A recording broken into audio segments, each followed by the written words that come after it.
रतन टाटा। आपको पता है रतन टाटा बहुत ही शर्मीले हैं। वो हिस्टोरिक तस्वीर कोई नहीं भूल सकता। जब नारायण मूर्ति जो कि इन्फोसिस जिन्होंने बनाई थी, इन्फोसिस के चेयरमैन, जब उनको अभी दोस्तों पिछले साल की बात है, जब उनको अवार्ड मिला तो उन्होंने स्टेज पे आके रतन टाटा अवार्ड दे रहे थे, रतन टाटा के पैर छुए।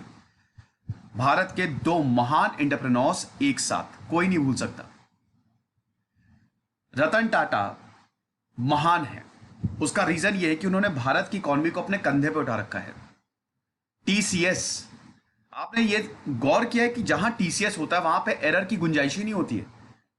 एसएससी में, अब मैं आपको सबसे बढ़िया एग्जाम्स के एग्जांपल देता हूं। एसएससी का जो सर्वर है, अब शायद टीसीएस वो यूज करता है, टीसीएस ने अब ले लिया है, लेकिन पहले सिर्फ यूज करता था, हमेशा कुछ ना कुछ प्रॉब्लम। लेकिन जो बैंक एग्जाम होता है उनका सर्वर देखिए, वो टीसीएस का होता है। उनका सिस्टम देखिए, वो कभी फेल होता ही नहीं। सर्विस सेक्टर में रतन टाटा ने शानदार काम किया है। वैसे तो रतन टाटा, टाटा ग्रुप 100 से ज्यादा कंपनी चलाता है। आपके घर में टाटा प्रोडक्ट्स है ना, टाटा टी हो गया, और हर जगह आपको टाटा के प्रोडक्ट्स आपको हर जगह मिलेंगे। आयरन एंड स्टील से लेकर, शहर में गाड़ियों से लेकर, कमर्शियल व्हीकल्स से लेकर चाय तक, you will find Tata each and everywhere. और सबसे बड़ी बात है यह है कि रतन टाटा लोगों के बारे में सोचते हैं।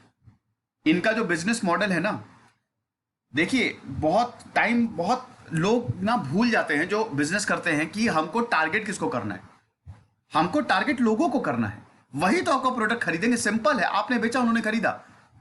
ये और चीज घुसाने की जरूरत ही नहीं है, सिंपल एज दैट। आप बेच रहे, वो खरीद रहे हैं, आपको प्रॉफिट हो रहा है, दैट्स इट। तो रतन टाटा लोगों के बारे में सोचते हैं, सस्ता से सस्ता क्या बनाया जाए लोगों के लिए। टाटा नैनो बना दी। भारत की सबसे ज्यादा चलने वाली कार इंडिका, आज भी इंडिका टैक्सी में देखिए इंडिका ही चलती है। टाटा सफारी।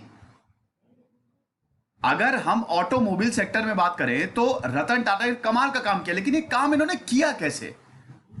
1991 से लेकर लगातार ये 2010 तक टाटा के चेयरमैन रहे। किया हुआ कैसे ये, ऐसा कैसे? चलो हम बात करते हैं रतन टाटा की। सबसे पहले तो रतन टाटा का जन्म 28 दिसंबर 1937 में हुआ था। इंडस्ट्रियलिस्ट है, इन्वेस्टर है, फिलैंथ्रोपिस्ट है, आपको पता ही है। टाटा ग्रुप के चेयरमैन रहे हैं 1991 से लेकर 2012 तक, और उसके बाद फिर इनको पद्म भूषण दोनों ही अवार्ड मिले हुए हैं। रतन टाटा की देखिए फैमिली ट्री ना कंफ्यूजिंग है, मैं फैमिली ट्री में फिलहाल नहीं जाऊंगा।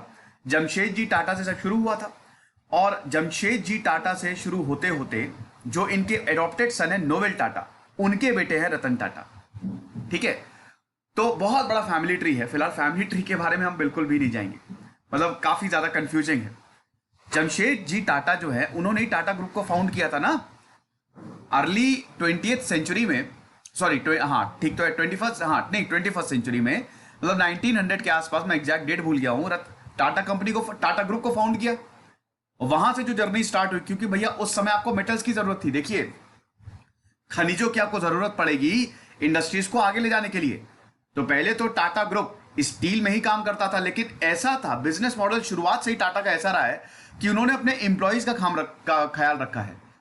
सबसे एम्प्लॉयमेंट फ्रेंडली जो ऑर्गेनाइजेशन है वो है टाटा ग्रुप। ये अपने एम्प्लॉयज का इतना ख्याल रखते हैं कि क्या बताएं, इतने पर्क्स मिलते हैं कि क्या बताएं। और आज भी देखिए सबसे ज्यादा रिक्रूटमेंट टीसीएस करता है। हर कॉलेज में जाके कॉलेज का जो प्लेसमेंट होता है वो टीसीएस सबसे ज्यादा करे। 10 साल के थे ये, इनके माता पिता अलग हो गए। रतन टाटा को कभी मां बाप का प्यार मिला ही नहीं। लोगों को लगता है कि रतन टाटा है, टाटा ग्रुप में, टाटा ग्रुप इनका है, जन्म इतने अमीर परिवार में हुआ तो सब कुछ अच्छा रहा होगा। ऐसा नहीं है। रतन टाटा को कभी मां बाप का प्यार नहीं मिला। रतन टाटा को उनकी दादी जी ने पाला है, नवाई भाई टाटा। और दोस्तों आपको बता दूं कि जिन अपनी दादी जी से सबसे ज्यादा क्लोज थे, सबसे ज्यादा ख्याल इनके और इनके भाई का इनकी दादी जी ही रखती थी। उसके बाद दोस्तों ये गए, अमेरिका से बहुत ज्यादा लगाव है।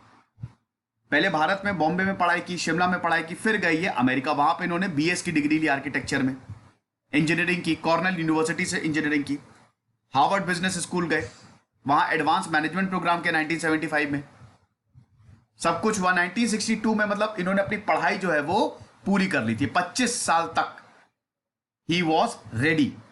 लोगों को लगता है 25 साल नहीं, अभी हमारी 25 साल की 26 साल की उम्र है, हमारे साथ कुछ अच्छा नहीं हो रहा है। टाइम लगता है यार।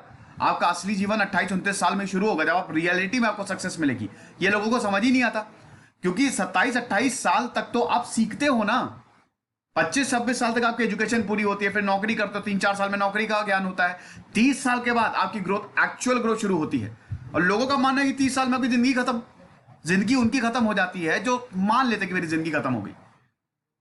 रतन टाटा 1962 में इनकी पूरी पढ़ाई हुई और उसके बाद फिर ये भारत आए। हालांकि इनको आईबीएम से ऑफर था। आपको पता है अमेरिका की सबसे बड़ी कंपनी उस समय, देखिए उस समय अगर आपके पास टेक्निकल डिग्री है ना तो कॉलेज कॉलेज अच्छा है, और कंपनीज हाथों हाथ लेती थी। समझ लीजिए, कंपनीज जो थी वो हाथों हाथ लेती थी। और उसके बाद रतन टाटा को बहुत बड़ा ऑफर आया कि आप आईबीएम में आ जाओ।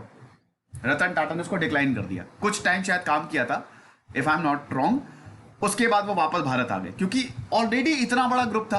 और इधर टाटा कंपनी को जीआरडी टाटा देख रहे, जो कि और बहुत बड़े विजनरी थे। जीआरडी टाटा से रतन टाटा ने बहुत कुछ सीखा है, खुद बताते हैं। तो टाटा के जो चेयरमैन आए हैं ना, जो लीडर्स हैं, सबके सब शानदार, सबके सब हम्बल। अब दोस्तों रतन टाटा को भारत बुलाया गया कि बस बहुत हो गया, काम वाम कर लिया, भारत आओ आओ आओ। चलो एक एक करके हम इनकी क्वालिटीज पे नजर डालते हैं और इन्हीं क्वालिटीज के थ्रू मैं इनको समझा दूंगा, इनकी लाइफ को समझा दूंगा। रतन टाटा एक विजनरी है, इनको भारत बुलाया गया और इनको जब यहां पे टाटा ग्रुप में इनको रखा गया तो आप ये समझिए कि रतन टाटा को लॉस मेकिंग कंपनीज दी जाती थी। 1971 में इनको पहले तो इन्होंने काम किए ऑड्स कॉम। आपको पता है कि ऐसा ही नहीं कि रतन टाटा को आके सीधा डायरेक्टर या फिर कोई वाइस प्रेसिडेंट बना दिया। एज अ ट्रेनी आए थे, कभी कभी डेस्क साफ करते थे, कभी कभी ऑफिस साफ करते थे। रतन टाटा ऐसे थे। रतन टाटा को कई बार पैदल आना पड़ता था, गाड़ी भी नहीं मिली थी इनको, लेकिन इन्होंने कभी बुरा नहीं माना। ठीक है, जब नाव जल में छोड़ दी, तूफान में ही मोड़ दी, दे दी चुनौती सिंधु को, फिर जीत क्या फिर हार क्या, नहीं फिर धार क्या मझधार क्या। ठीक है ना। तो यही रतन टाटा का रहा है हमेशा से। उसके बाद वक्त आगे बढ़ा, 5-6 साल में काफी ग्रो कर गए। रतन टाटा ने काफी सीख लिया और जब जीआरडी टाटा को लगा कि हां अब काफी सीख चुके हैं रतन टाटा, तब हम ये देखते हैं कि इनको नेल्को दिया। Nelco national radio and electronics company, Nelco 1971। अब उस समय वो एक लॉस मेकिंग कंपनी थी। अब इनका विजन देखिए। रतन टाटा बोलते थे कि रिस्क लो भाई, रिस्क थोड़ा बहुत तो लेना पड़ता है, कैलकुलेटेड रिस्क इज इंपॉर्टेंट। तो आप ये समझिए कि रतन टाटा ने उस लॉस मेकिंग, बहुत loss making company, market share खाली 2%। इलेक्ट्रॉनिक्स में उस समय आईबीएम छाया हुआ था और इलेक्ट्रॉनिक्स में 1970s की बात है ना, भारत में अभी एग्रीकल्चर और मैन्युफैक्चरिंग, दैट्स इट। लेकिन रतन टाटा ने बोला कि कोई बात नहीं, हम इसको प्रॉफिट बनाएंगे, प्रॉफिटेबल।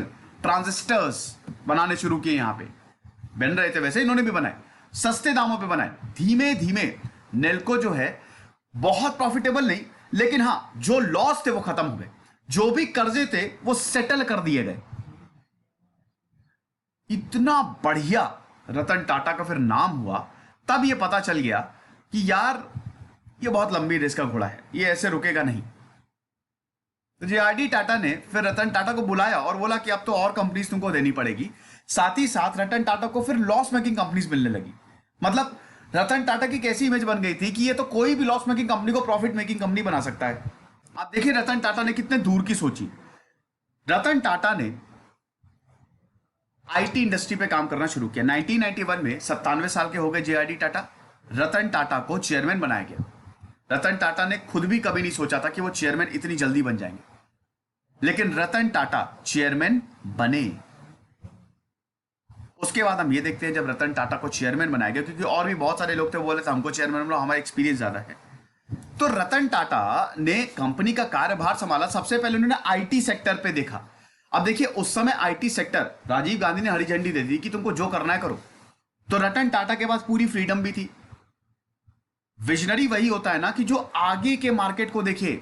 रतन टाटा को पता था कि आगे जो दुनिया होने वाली है वो पूरा कंप्यूटर पे शिफ्ट होगी, तो IT is very very important. और उसके बाद ऑटोमोबाइल, ये दो। फाइनेंशियल सक्सेस बहुत जल्दी मिली, एक के बाद एक जो इनकी कंपनीज थी। पहली बात तो टाटा ने एक्सपैंड करना शुरू किया। आपको बता दूं कि टाटा इस समय लगभग 100 से ज्यादा, 56 देशों में 100 से ज्यादा इनकी कंपनीज है। तो रतन टाटा ने हर जगह पे ऑटोमोबाइल पे इन्होंने फोकस किया। निकालो एक के बाद एक गाड़ियां।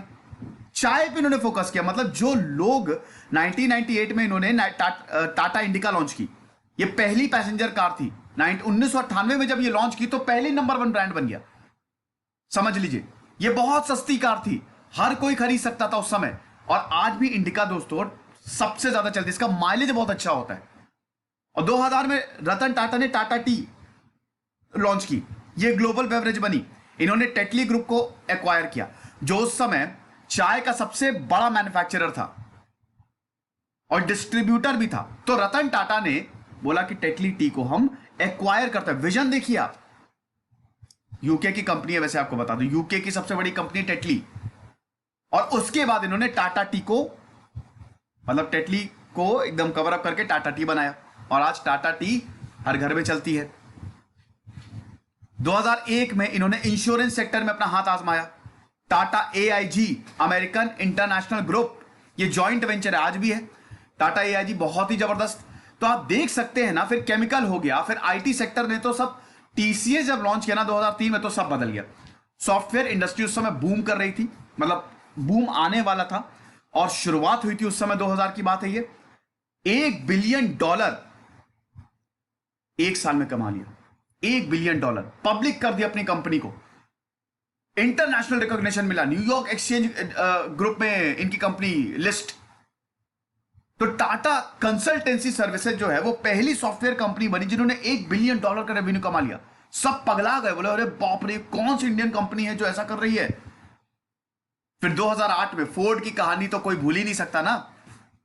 जब बिल फोर्ड ने बोला, वैसे हेनरी फोर्ड की बायोग्राफी मैंने रिव्यू की है, जब रतन टाटा अपनी टाटा कार को बेचने गए, अपनी टाटा कंपनी को, मतलब जो ऑटोमोबाइल है, तब बिल फोर्ड ने बोला कि मैं तुम पे एहसान कर रहा हूं तुम्हारी कंपनी खरीद के। रतन टाटा बीच मीटिंग से ही उठ के चले गए।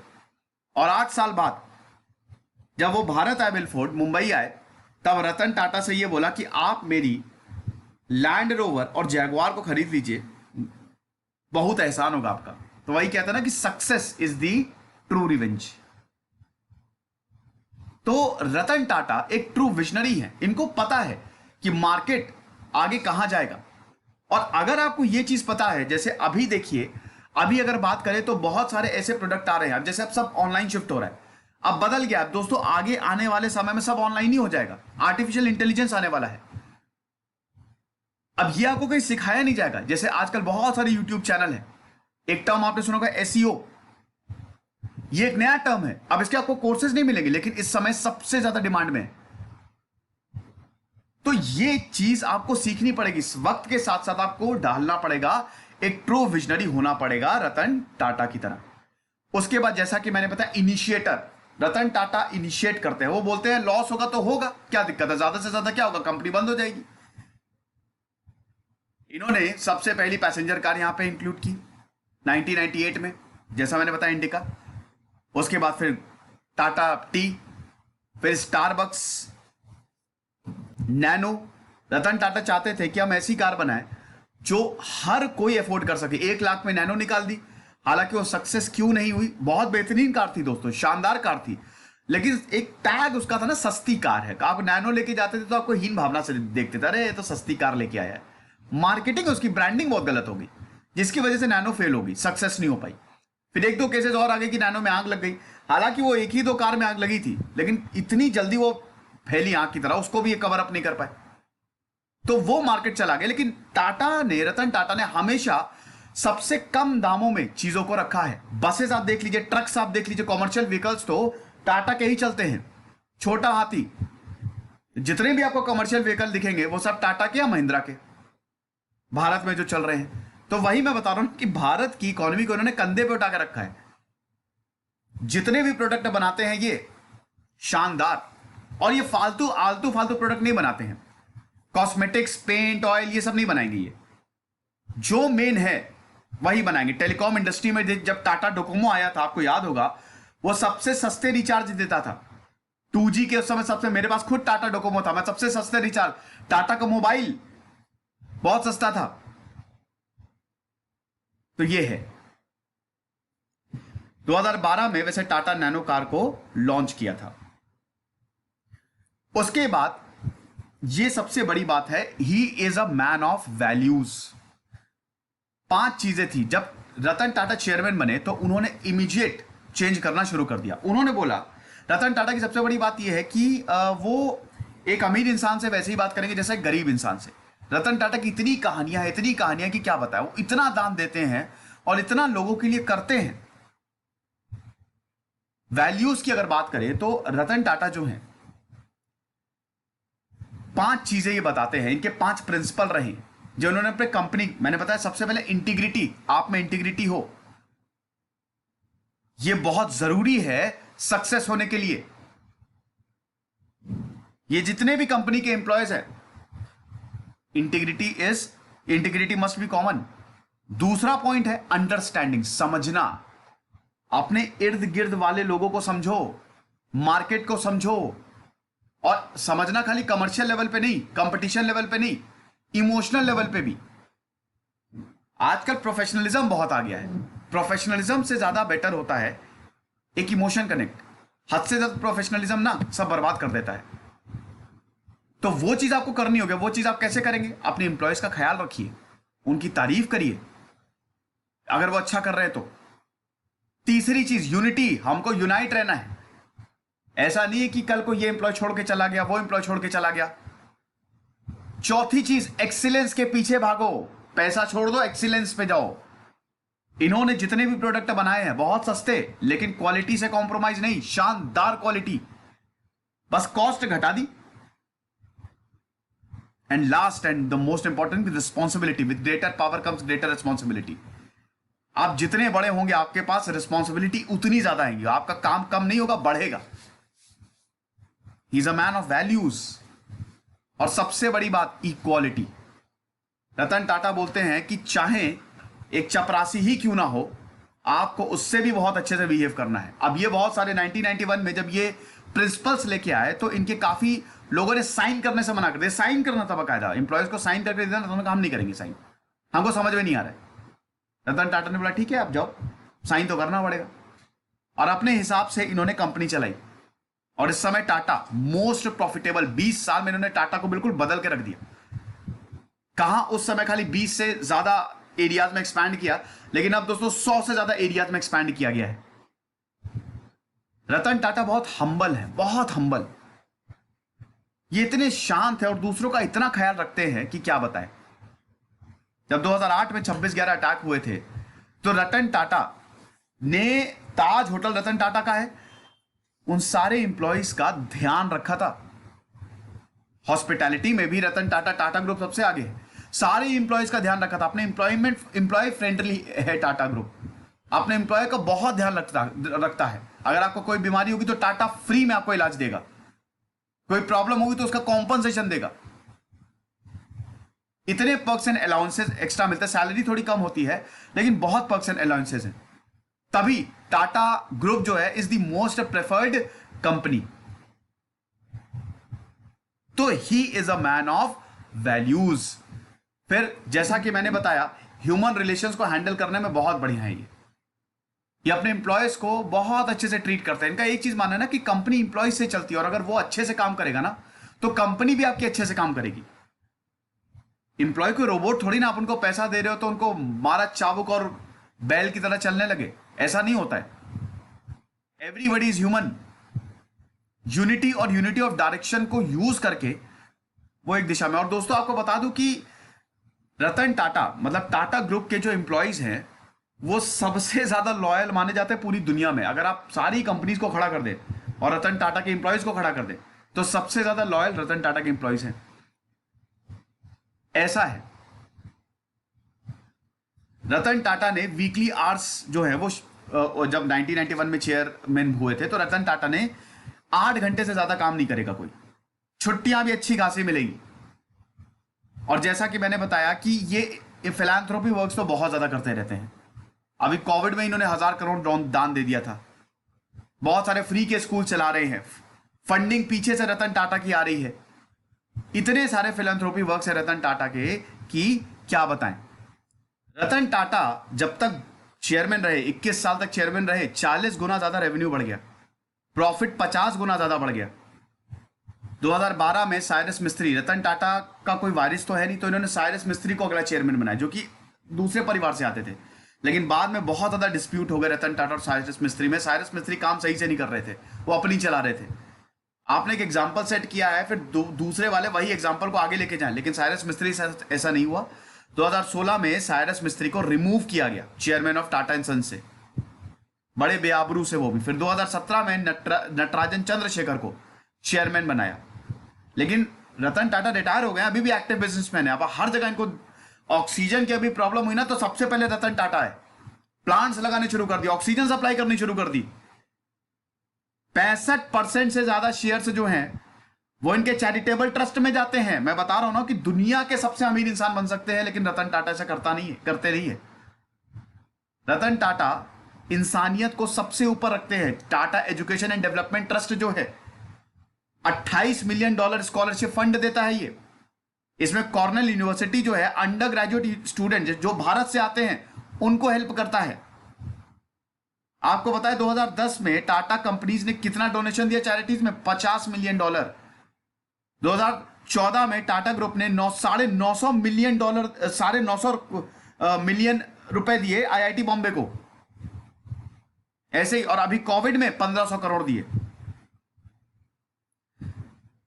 इस तरीके से बहुत ही लो प्रोफाइल रहते हैं। 4 बार ऐसा बोला जाता है कि इनको प्यार हुआ, लेकिन शादी नहीं हो पाई। क्या करना पसंद करते हैं? किताबें पढ़ना। हां, कुत्तों से बहुत ज्यादा प्यार है, बहुत ज्यादा। ये चीज।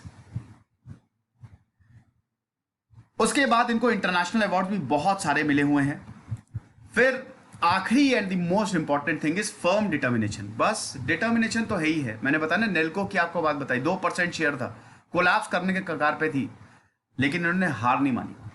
ये लगातार लड़ते रहे। एक लीडरशिप क्वालिटी है इनमें। लीडर वो होता है ना, कल संडे स्पेशल में लेक्चर लूंगा कि एंटरप्रेन्योरशिप में एक लीडर में क्या होना चाहिए, कैसे आप एक अच्छे एंटरप्रेन्योर बन सकते हैं।